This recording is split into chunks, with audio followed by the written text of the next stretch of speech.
All right. Hello, everyone. Good day out there. It's great to be with you all on this sunny day, at least at the time we're doing this. My name, for those of you that don't know me, is John Lustria.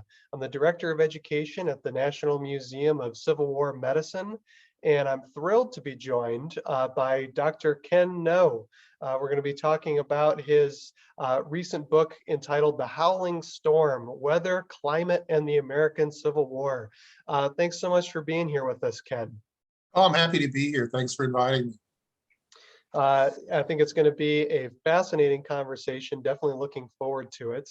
Um, before we get to that, which of course it's very appropriate, at least that we're having the conversation this week, where the museum is in Maryland here.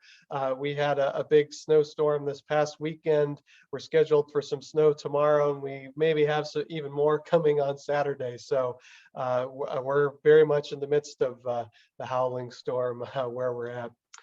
See, we got a number of folks tuning in already. Mark from Tucson, Arizona, Gary from Ellicott City, Maryland, and a slew of other folks. It's always great to have people chime in and say where they're watching from. So that's always fun to see. Again, thank you so much for watching. If you have enjoyed our videos over the past couple years now, a great way, great, easy, free way for everyone to support us is just hit the like button, share it, and tell others about it, pass it on. That's an easy, free way that everyone can help support the museum.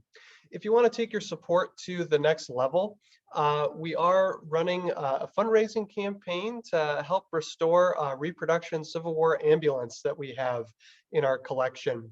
In over a decade of service, it's seen its fair share of wear and tear, and repairing Civil War ambulances is sort of a specialized job, so we need to send it to a specialized person. So we're raising money to help get that back into tip-top shape so it can continue providing education for months and years and hopefully decades to come. So I'll post a link for that. If you want to take your support to the next level, you can support us in that way.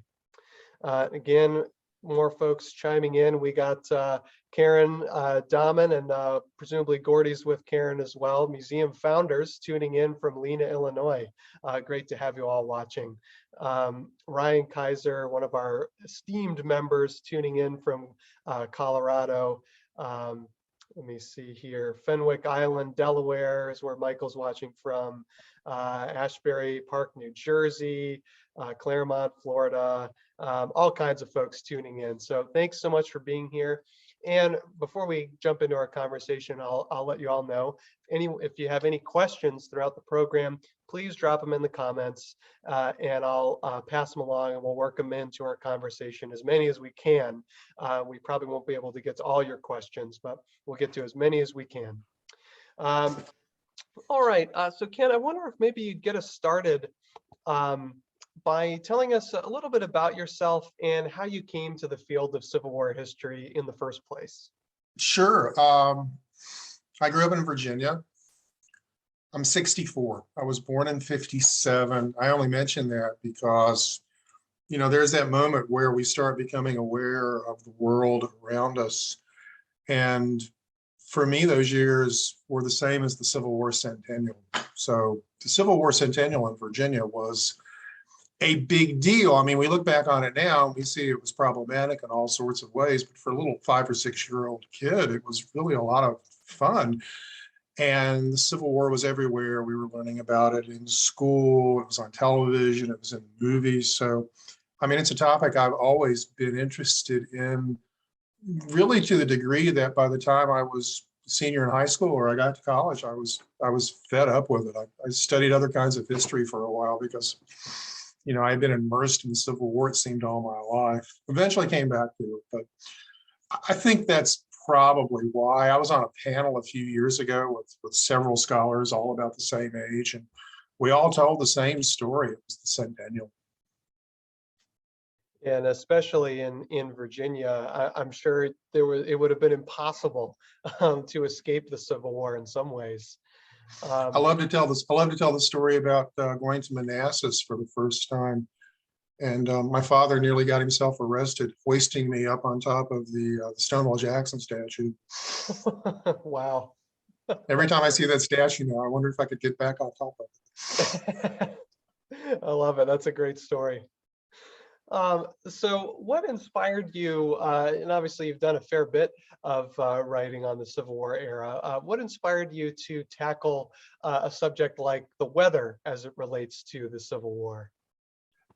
I think two things I would point to. I mean, the thing one is that weather, like the Civil War, has always been an important part of my life. My grandparents raised me down in Southwest Virginia, and we had a farm. We didn't live on it, but we lived a couple of miles from the farm. We went up there all the time. And when you're trying to farm, weather is incredibly important. So I think my grandfather in particular was hyper interested in the weather. I always had to be quiet when the weather forecast came on from Roanoke. And, as I got older and started working on the farm, it sort of governed my life. If it was going to rain tomorrow, we had to go get the hay out of the field today. So I've always thought a lot about weather. It's interesting, though, I really didn't put weather together with the Civil War until late in the 1990s when I started writing a history of the Battle of Perryville. And for those who are watching, Perryville, I mean, the entire Kentucky campaign took place in a drought. The battle itself began on the morning of October 8th as a fight for water because of this drought. So, I mean, really early in the research process, I had to confront the weather. And I discovered that my interest in that started to go beyond Perryville. I really noticed it in classroom when I would talk about Fort Henry and Donelson or the Peninsula Campaign. How can you talk about those things without talking about those heavy rains of that spring, the flooding? And so weather started to seep more and more into my Civil War course. And I found myself after a while, every year, I would always say something like, somebody needs to write a really good book about Civil War weather. And in terms of an analytical study, nobody did. Bob Crick's book, Civil War Weather in Virginia, which is incredibly important. I recommend it every chance I get. But it's more of an almanac style volume. It's not really analytical, and he says it's not. It wasn't what he was trying to do. It struck me that a book of that kind would be really useful. And so quite literally, I was sitting at breakfast one morning thinking to myself, what on earth am I going to do now? I finished my last book. What do I want to do? And I thought maybe I would see if I could be the person to write that weather book since no one else seemed to be doing it. Well, as the saying goes, if you want something done right, you got to do it yourself. And so as you set about to actually do the thing, start writing and amassing research and such, whether sort of what you're saying without saying it is, it's almost like, fish in the ocean. They're surrounded by water almost to the point that they're not even perceiving it. We're surrounded by weather all the time, and it's just not something that we think much about in the sense of how it until it directly impacts us, like with a heavy snow or a big storm or something. And we don't think too much about the weather and how it impacts human history and stuff, but of course it impacts it greatly, and as you've suggested. And so once you were paying attention to it, I mean, on the one hand, you're overwhelmed with sources because there's a lot of people commenting on it and such. But I was curious what sources were useful for you, and in particular, to what extent you were able to collect any hard data like exact temperature readings and all that stuff. Well, there is a lot of material out there. I remember taking a historiography class many, many years ago, and my professor, a very noted scholar, told this really sad story about how tough research is. I mean, you finally track down a diary from your regiment. There's nothing in it but weather. So I thought it was weird that years later I was actually looking for those sources. I knew I had to narrow down the qualitative sources. So what I did, I went to the Auburn University Library and checked out a couple of books on Fort Sumter. And I read those books just to remind myself of what happened in terms of weather, but I also looked at the sources. And I discovered pretty quickly with that process that when a historian would write about that or campaign or event, there were usually a few weather sources, primary sources that those scholars would lean on. So I created a bibliography of the primary sources. I read all the way through the war from Sumter to Appomattox. And then I hit those primary sources, as many as I could find. And instead of just reading, Joe Smith's account of Fort Sumter, I read Joe Smith's weather accounts of everything. I put together this database of 450 people that other historians had indicated were really good for following. So that's where I start. That's with qualitative sources. In terms of quantitative, yeah, when we study weather, we want to know temperature, wind direction. Sometimes we want to know barometric pressure. We want to know that it's 25 degrees and cloudy in Champaign, Illinois right now. And luckily we have those sources. And again, I will point to Bob Crick. I did not know about these sources until Crick wrote Civil War Weather in Virginia. In 1844, scientists began a process of trying to compile weather information from around the country. They didn't have computers, they didn't have satellites. They didn't know a lot of what we know today. They didn't know about cold fronts and warm fronts and that sort of thing. Up until that point, most people assumed that weather was local. It could be caused by natural reasons, supernatural reasons. But in the 1840s, you start to get a sense that maybe weather that's occurring in Virginia or Maryland is affected by weather that's taking place a few days earlier in Illinois or Western Canada.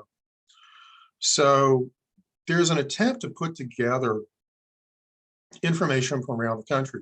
In 1848, that project shifted to the Smithsonian Institution. And the Smithsonian was really good about finding local weather observers and sending them really good equipment so that those observers could take observations 3 times a day, 7 a.m., 2 p.m., 9 p.m., fill out a chart once a month, and send it to Washington. So you've got all of this hard data. During the Civil War, the system largely fell apart in the Confederacy, although not completely. It's remarkable. There are a few of these guys that clearly so obsessed that they were still taking their data and somehow sneaking it through the lines, which is a story I haven't been able to explain yet, but clearly they were doing it. Yeah, there's got to be something interesting there, you'd think. I mean, these weather observers are an interesting group. There's Robert Prairie, who was a free African-American man at Natchez, Mississippi, who was the local Smithsonian weather observer. There was Michael Jacobs in Gettysburg, Pennsylvania, who literally is out during the battle. July 1st, Yule's men are going past his house, and he's still out there at 2 o'clock getting his weather observations done. They're a fascinating group of people. Yeah, So, if you'll excuse me, soldiers, I just quickly need to get some temperature yeah. readings, and I'll get right back in my basement. Just one Yes. minute. Yeah, it's 2 o'clock. I've got to go, guys. The system largely fell apart in the Confederacy, but not completely. And sometimes people would start up again once the Federal Army showed up. So what you end up with is you still get some really good hard data from Virginia, along the coast. It's more scattered in the West. It's really hard to come by, unfortunately, in Trans-Mississippi. So you've got this database. The United States Army actually had post surgeons collect weather data every day. So we have some of that. The US Navy was supposed to collect weather data and put it in ships' logs.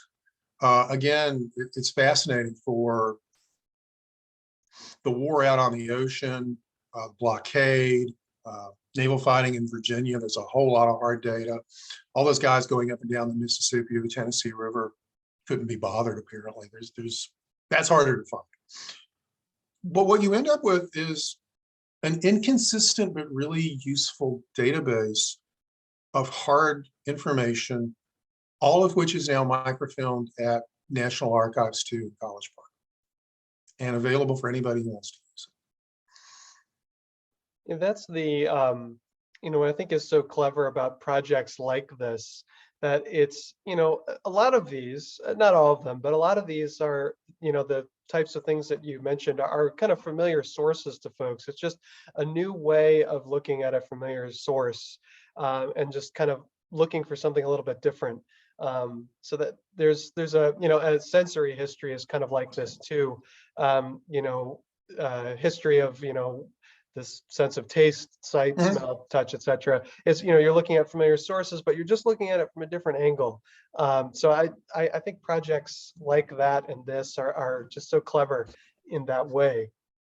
Um, we'll go ahead and maybe touch on this at the beginning, as we start to get into some more specifics now. This is a broad question. And so that's why I say we'll just kind of touch on it now. What was the kind of overall impact of the weather on the Civil War? Or maybe that's too broad. I'll take that wherever you want to go with it. I don't think it's too broad. I think it's a really good question, and it's one that I've been thinking about really almost since I started the project. And I would say this, by and large, weather conditions helped the Union cause, which came as a surprise to everybody. When the Confederates went into the war in April '61, they thought that the weather would help them.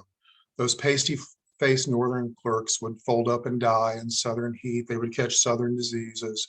Southern mud would trap them. They wouldn't be able to move from place to place. It's remarkable how often the opposite was the case. Union armies were generally better equipped to deal with the weather, certainly not always, but they tended to have better equipment, more horses to replace the ones who died. I mean, 1,000,000 horses died during this war. They had rubber ponchos, which made a big difference. They had that sort of tech. It's surprising how many times they got lucky. I would sit at my computer and just shake my head. Here's another example, I would say. Here comes a terrible storm. The Confederates are out on the road, and the Federals are in camp. More often than not, that happened. So I would say generally the weather helped the Union cause. It helped the Union win the war. If you did a scatter chart, I think that's the pattern that would develop. But I think this is a really important caveat, and actually I think leads to an even bigger point. There are moments in the war where that's not true, where weather changes sides. It breaks its alliance with the Union and supports the Confederacy for a while. The Peninsula Campaign, retreat from Gettysburg are two obvious examples of that. You could probably throw in the Mud March as well. At those moments, weather assisted the Confederacy. And those moments were so critical for other reasons that I think in general, what weather ends up doing is not only helping the Union win in the end, but it drags the war out. I mean, the war is remarkably different in the summer of 1863 if Lee doesn't get his army across the Potomac. The war is, I think, even more different in the summer of 1862 if McClellan actually takes Richmond. I don't think the capture of Richmond itself would have ended the Confederacy or the war, but it certainly would have, I think, put it on its death watch. At those moments, weather drags out the war. And I think that that extending of the war is really important because if you go back to a really good book like Glenn Brasher's The Emancipation Proclamation, Peninsula Campaign, and the Necessity of Emancipation, it's that lengthening process, it's that dragging out process that eventually leads to the Emancipation Proclamation and the 13th Amendment. Neither of which happen if the war is short. Neither of which happens, I think, if you get normal weather on the peninsula in 1862. So Union victory, yes, but also it contributes to that long war that nobody really expected. Yeah, that's a fascinating angle there about talking about some critical moments where the weather contributed to perhaps the lengthening of the war itself. That's fascinating. Now, of course, we being a medical museum, we have to at least touch on this a little bit. How did the weather or perhaps adverse weather impact medical departments on a broad scale? I mean, certainly, I've done some research with medical care after the Battle of Fort Donelson. There's snow that happens during the Mhm. battle, snow, a few inches falling on top of wounded soldiers lying on the field. I mean, so that they're having to deal with extreme colds. I mean, that's just one example that comes to mind. But what did that look like for medical departments? Yeah, wounded soldiers at Fort Donelson who'd thrown away their coats and their tents on the way over there because the weather had been so balmy up until that moment. I think there are two ways to look at your question. If you look at it at the micro level, the on the ground level, doctors were dealing with lots of things besides disease and wounds. You know, we always say 2/3 died of disease, a third died of wounds. Both of those categories can be affected by weather conditions, like the wounded at Fort Donelson. We were talking before we went on the air about my research on Perryville. You know, Perryville takes place in that drought. There's very little fresh water in or around the area. And having charted the dead and the dying in the hospitals at Perryville, I mean, you can see the initial peak from all those wounds and then men start to survive. And then boom, sepsis sets in because there's a lack of clean water and you get a second peak. Those are men dying of their wounds, but they're dying of their wounds in part because of medical conditions that developed because of environmental factors. So there's that.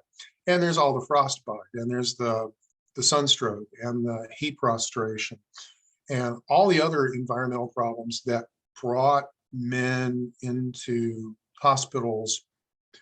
And if those conditions didn't kill them, at least broke them down. There are all sorts of accounts of men arriving in East Tennessee and North Georgia at the end of 1863, 1864, which was a terribly cold period in the war. And some of them just get sick and comrades are writing, you know, Lieutenant so-and-so is useless. They're just going to send him back up north because he's no good to us down. So you're dealing with that at the micro level, the individual soldier or doctor's level.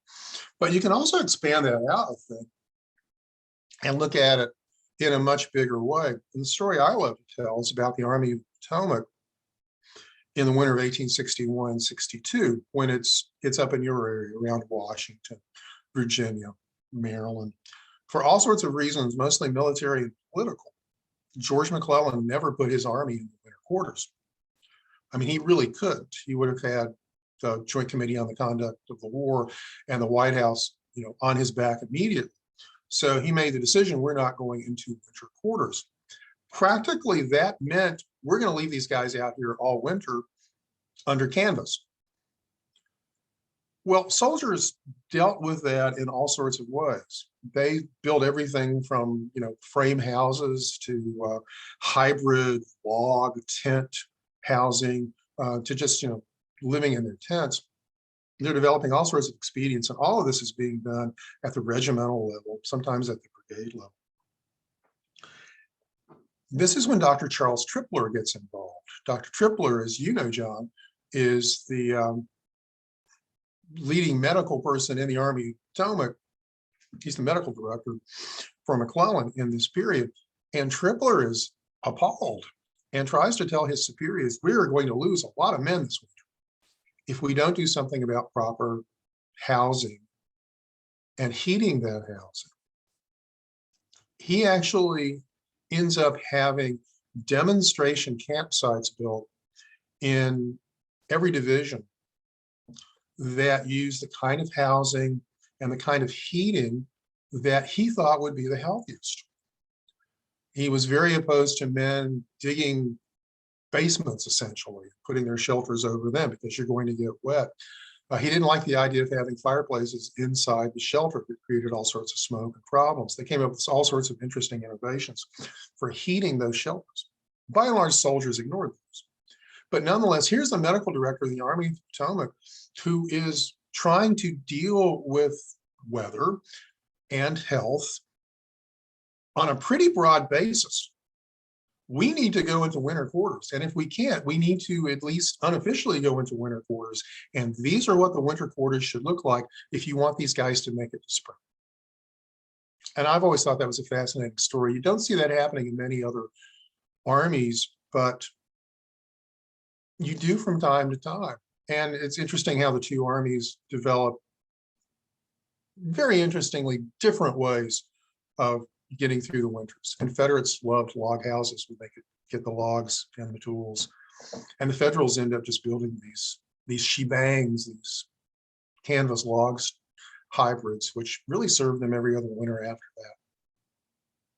Yeah, that story you tell about Tripler is fascinating. At least in our circles, Tripler is mostly thought of as, just the person that was the medical director before Jonathan Letterman, who, Jonathan Letterman is as close to a patron saint as we have at our museum, as he, revolutionizes the emergency medical care. But Tripler, even though, I think it can be easy sometimes to think of him as this, kind of bungling fool who couldn't quite get it right until Letterman changes everything. He clearly was hitting upon something that was a major problem there in that regard. And I've done a program on Tripler in the past, so people can search back and look more into that. But yeah, that's a great story. And the more I read about Tripler, while certainly not a flawless medical officer like basically nobody is, but definitely a lot more interesting of a character than at least I first gave him credit for. So I always love hearing stories about Tripler there. I would agree with that. And I would add too, for people who haven't done it, they should read Tripler's correspondence after the Battle of Williamsburg, where again, he's appalled. As you know, he's appalled by the condition of the army. Why are we moving men through this rain and this mud? He starts shipping men back to Washington because the army is overwhelmed by illness even then. He's a fascinating character, and certainly somebody who went up a few notches in my view, working on this project. Absolutely. Someone should probably write a book about him, which means I'm probably doomed to write a book about him one day. I say go for it. Dean in the comments here asked a question sort of that I was thinking of. Dean asked, of all Civil War engagements during all the seasons, which one weather event was the most influential on the outcome of a battle? Oh, gee, it's a hard question to answer, and I'll tell you why. Sure. When I first started this project, I published a book chapter, and I actually tried to break down battles and campaigns. Which ones the weather didn't affect this one at all, minimal effect, some effect, massive effect. I actually came up with a list of battles that I thought were most affected by weather. And since Dean asked, I can run through the list really quickly. Cheat Mountain, Bath Romney, Henry and Donelson, Williamsburg, Valley Campaign, 7 Days, Chantilly, the thunderstorm, the Mud March, obviously, Tullahoma, which may have been a 1,000-year deluge, depends on who you ask, Retreat from Gettysburg, Lookout Mountain, the Mule Shoe, and all that ice in Nashville. So that was me a few years ago. By the time I finished Howling Storm, I kind of changed my mind. And then I think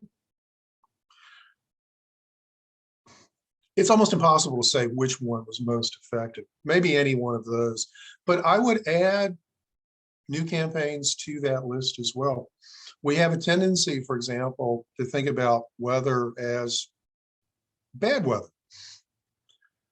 My grandfather, farmer, former bosun's mate in the Navy, tended to associate weather with negativity. If the skies turned dark, he would look at me and say it was fixing the weather.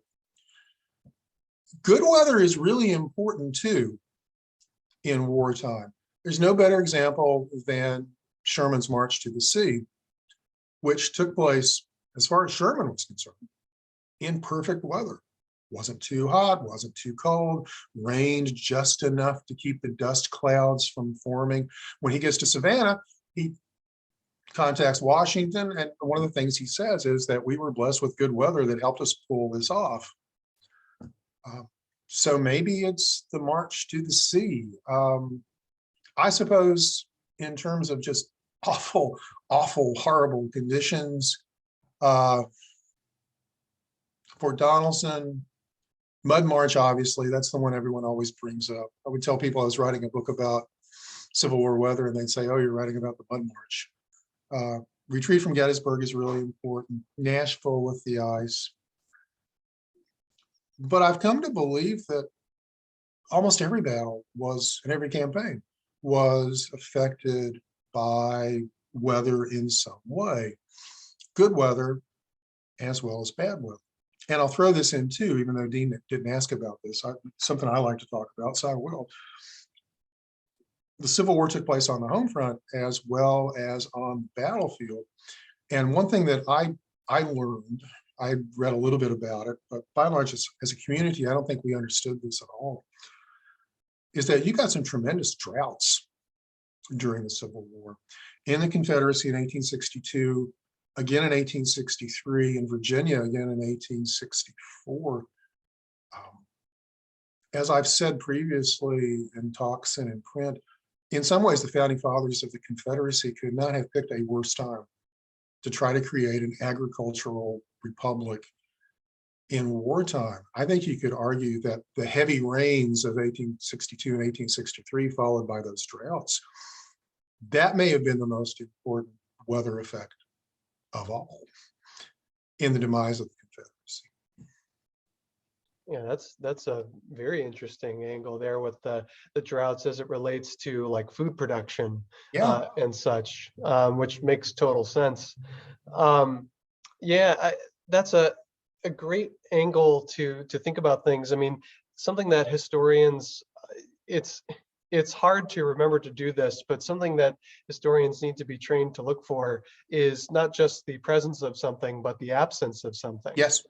And so you're, just as you're pointing to the impact of good weather, which to us feels like the absence of bad weather, but of course, weather is happening all the time, everywhere, all around us, you know.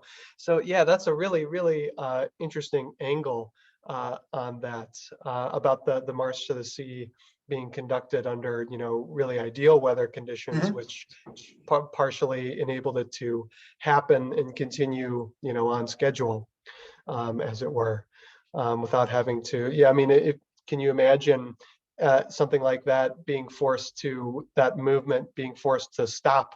You know, if say a particularly intense storm went through and the roads became muddy and they couldn't go anywhere Yes. for a couple days. I mean, that would present major challenges. Well, you kind of see what would happen a couple of months later when they go through South Carolina, which is a very different march. You're going through swampy terrain during a season of heavy rain, and flooding. I mean, for decades after the Civil War, the locals would talk about the Sherman Flood. That's what they called it, the Sherman Flood of 1865. And they got through that. So I think Sherman's guys would have gotten through Georgia too, but it would have taken them a lot more time. The political effect of that, the military effect of that, we'll never know, but it would have changed the war. Absolutely. Mark asks an interesting question here in the comments. To what extent were they able to predict the weather? They couldn't. That's a really major point too. The whole idea of the Smithsonian data was to reach a point where people could predict weather. We don't reach that point really until the 20th century. We don't get there until the 1920s and 30s when a team of Norwegian meteorologists figure out the existence of warm fronts and cold fronts, those things that we see on the weather every night. So they couldn't predict the weather. There were people who claimed that they could. They would sometimes show up at the White House and try to convince Abraham Lincoln, you know, give me a lot of money and I can predict the weather for you. There's a famous story about a guy he eventually threw out after 3 days because he had failed so miserably. They couldn't. So when you think about a general making plans for a campaign, it's only happening in the most general way. And it tends to be based around climate rather than weather. By that, I mean, you know, Weather is what happens individually, day by day by day, hour by hour. Climate is sort of the average of that over a long period. So Irvin McDowell knew that if he didn't get his army moving out of Washington in 1861, he was going to run into some hot weather. But he couldn't predict what the weather would be like, how hot it would be, how much it would rain. All people had were those general senses of what was normal. And the real problem there in the Civil War, and it's a book that it's a point that I try to stress in the book, is that even that broke down in the war years because Civil War weather was far out of the norm. They were exceptional years rather than normal years. The operation of La Nina in 1861, as we're having now, maybe La Nina through the rest of the war, probably El Nino, the North Atlantic Oscillation, which operates sort of between Iceland and the Azores. It's active during these years. Civil War weather was weird. It was just strange. And so even if you had a sense of what the weather should be like in December 1862, that didn't mean you were going to get the expected. No one expected the massive rains that arrived with the beginnings of 62 and 63, the droughts, crazy cold fronts that came out of the Arctic across the Midwest down to Chickamauga in 1863. Black frost that destroyed half of the agricultural produce in Champaign County, Illinois in September of 1863. Nobody could predict those things at all. So they're sort of basing their decisions on the average climate, and they are often being surprised. Yeah, that makes total sense. I had read a book sometime last year, I think it was, which this sits perfectly at the intersection of my interests. The book's called Boomtown, and it's kind of a history of Oklahoma City through the lens of the Oklahoma City Thunder, which is the basketball team there. I'm a huge basketball fan. It's a great and engaging read. But one of the things that they talk a lot about in the book is, the history of tornadoes, and how astonishingly recent, only in the 1960s, I believe it was, that we could predict tornadoes, with any degree of certainty. It used to be you would have, as recently as the 1950s, you would have 60 seconds warning for just an incredibly devastating event. I mean, that is so wild. And so the fact that the ability to predict the weather, the fact that that's, a 20th century invention is not that surprising when I think about it. We probably can't authoritatively say provide an answer to this question, or maybe we can, I don't know. But you were just talking about how truly bizarre the weather in the Civil War years was in a large sense. Do we have a sense for why that is? Did that have anything to do with sort of, the man-made, man-produced effects of large bodies of people moving around, trees getting chopped for campfires and stuff? I mean, I might be reading a little bit into this. And part of where I am coming from with this question, I used to work at Harper's Ferry as a park ranger, and there were significant river floods there every single year of the war, which I've heard people say is a direct result of Maryland Heights and the hills there being completely denuded of trees because the root systems aren't there to stop the flow of water off the mountains into the river. So, I mean, something like that is kind of man-produced. Do we have any sense about why the Civil War years were so bizarre from a weather perspective, whether it was man-made or just totally freakish? It doesn't seem to be man-made, really. There weren't enough people in North America to affect that kind of change. I mean, certainly you have the pea soups in London and that sort of thing. It seems to be a combination of, we'll call it ENSO, El Nino Southern Oscillation System, which has been described as sort of a big current or conveyor belt that runs between the coast of Peru and modern Indonesia. And it tends to operate in a certain way. It tends to shift water currents from east to west. It changes for reasons that no one really understands to this day. And when it changes, when the conveyor belt runs the other way, temperatures off Peru heat up, maybe 4 or 5 degrees in the water, but that gets up in the air, it changes air currents, the jet stream, all of that. And you get an El Nino year. So 1861 is almost clearly a La Nina year, sometimes described as extreme normal. There seems to be widespread agreement on that. Meteorologists who know a lot more about this than I do have debated about the rest of the war, but I think the community is starting to lean toward the idea that 1862 and 1864 were El Nino years. So you've got that. There's also something I mentioned a few minutes ago, which is the North Atlantic Oscillation, which kind of works the same way. There's a permanent low pressure system around Iceland. There's a permanent high pressure system around the Azores. But the differences between those two pressure systems oscillate from year to year, day to day, really.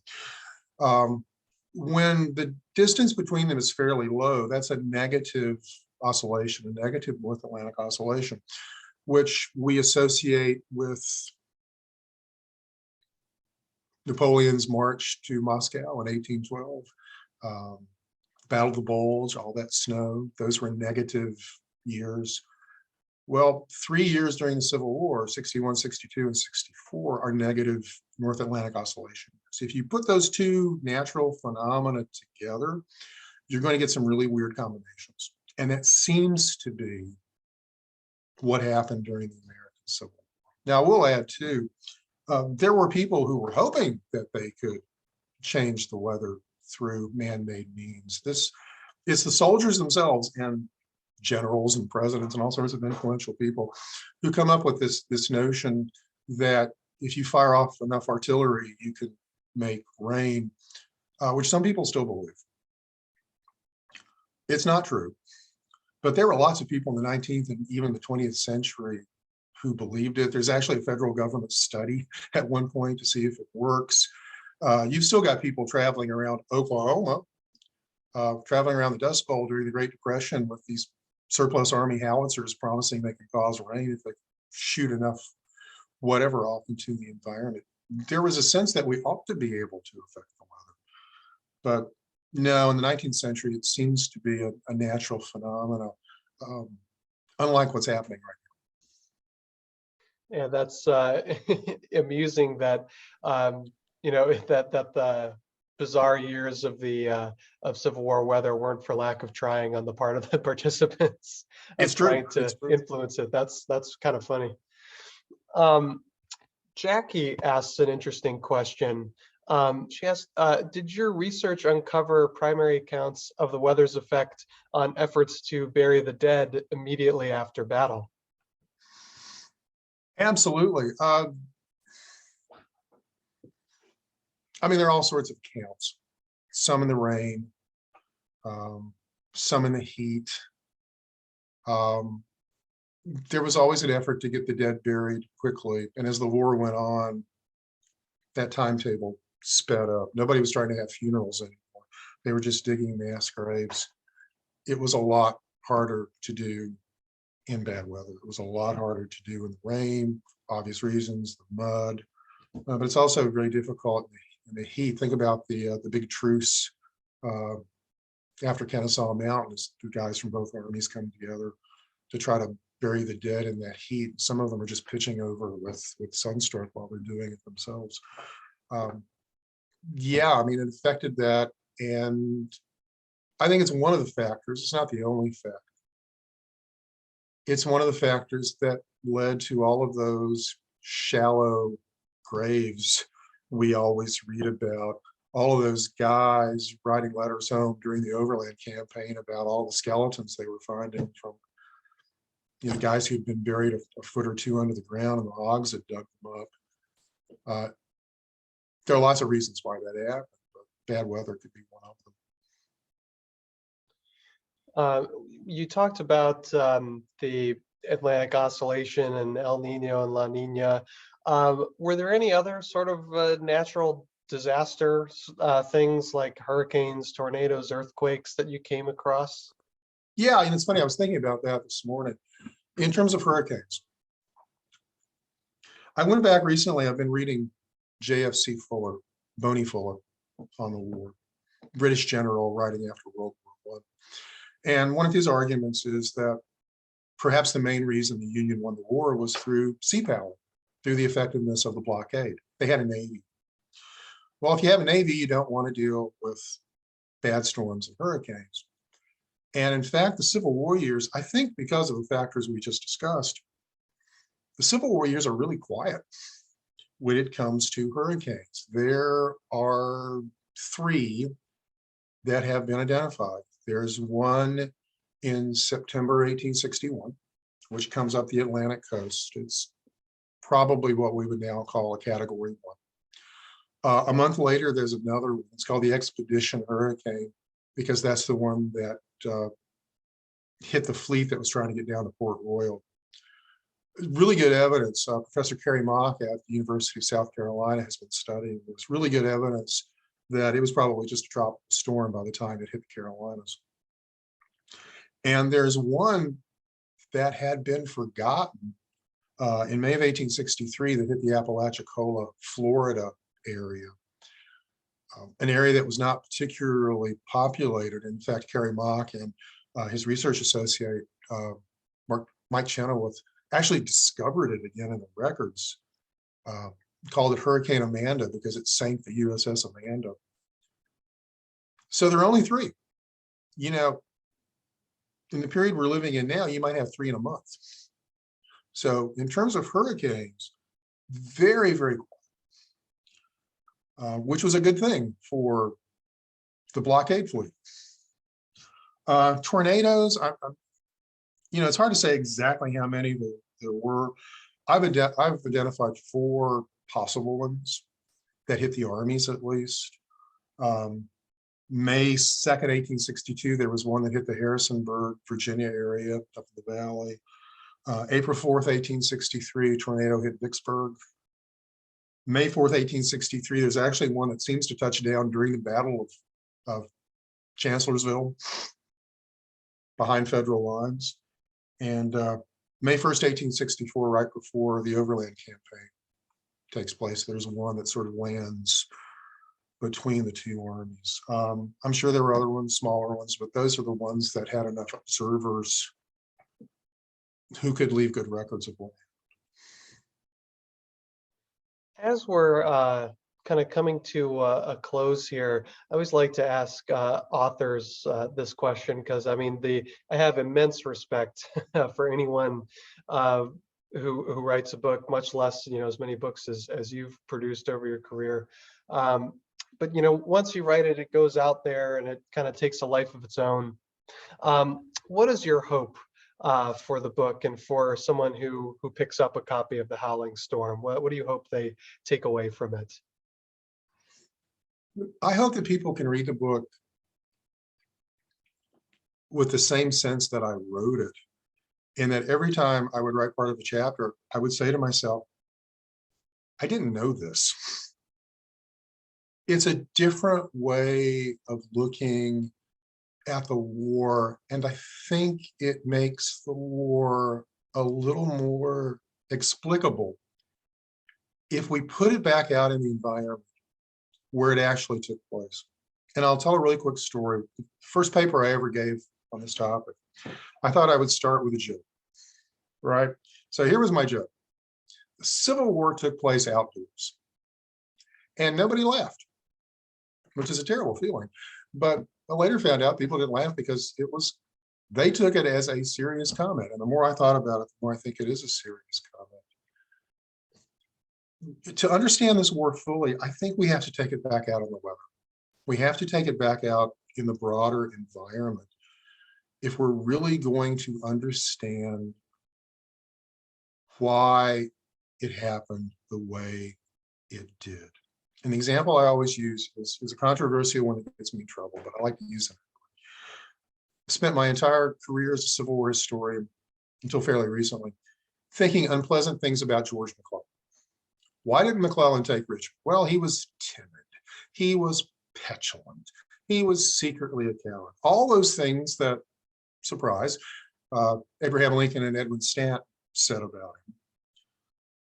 If you take the Peninsula Campaign and you study it through the environment, if you look at the fact that it pretty much rained every other day, if you look at that incredible mud that results from that particular kind of red clay that exists on the peninsula,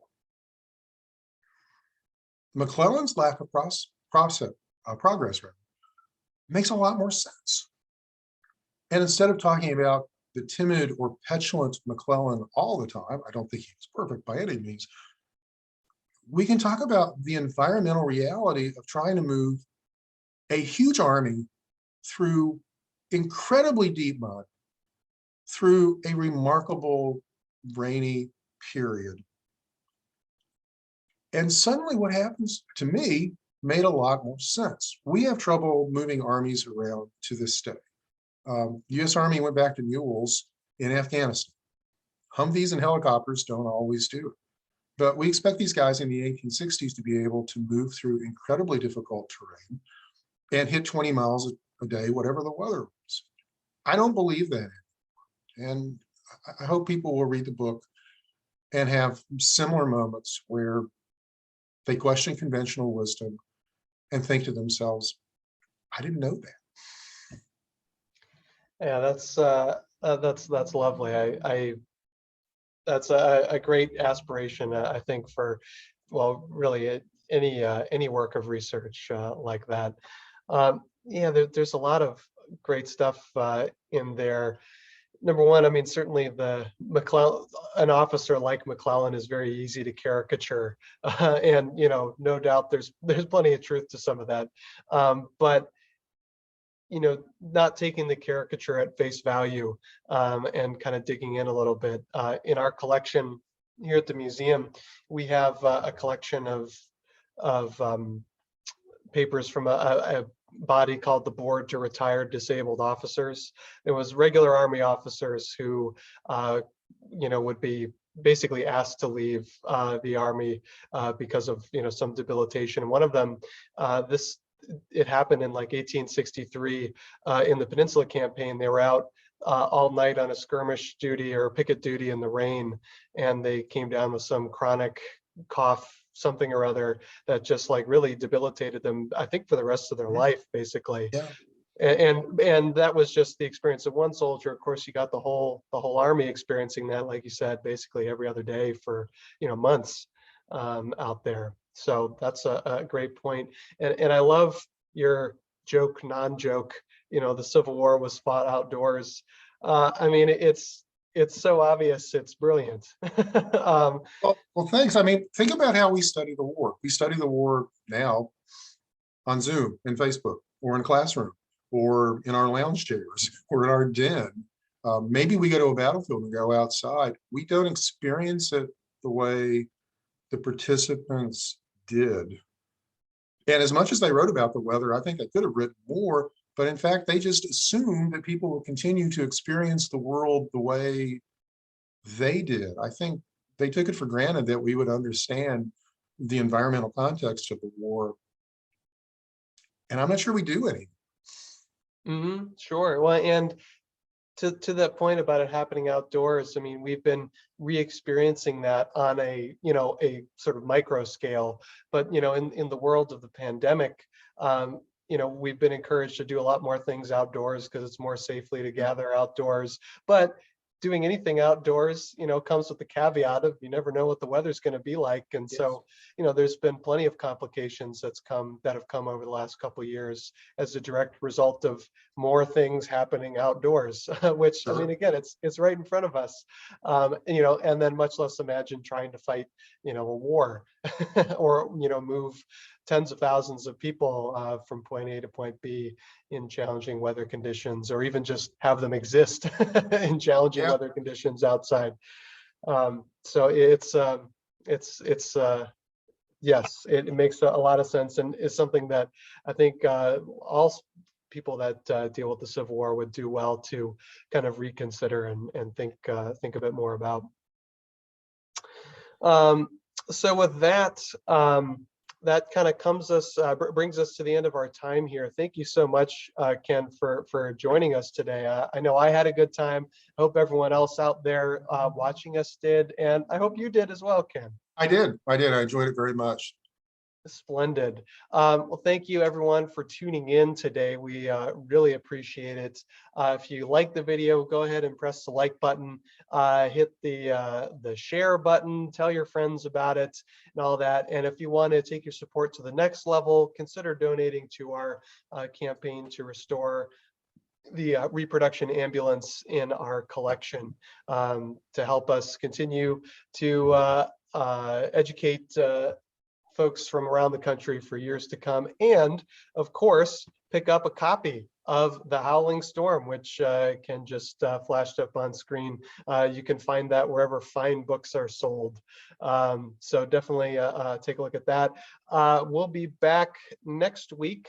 I'm going to be with my colleague Tracy, and we're going to be talking about one of the, at least for my money, one of the strangest units in the Civil War, the Mississippi Marine Brigade.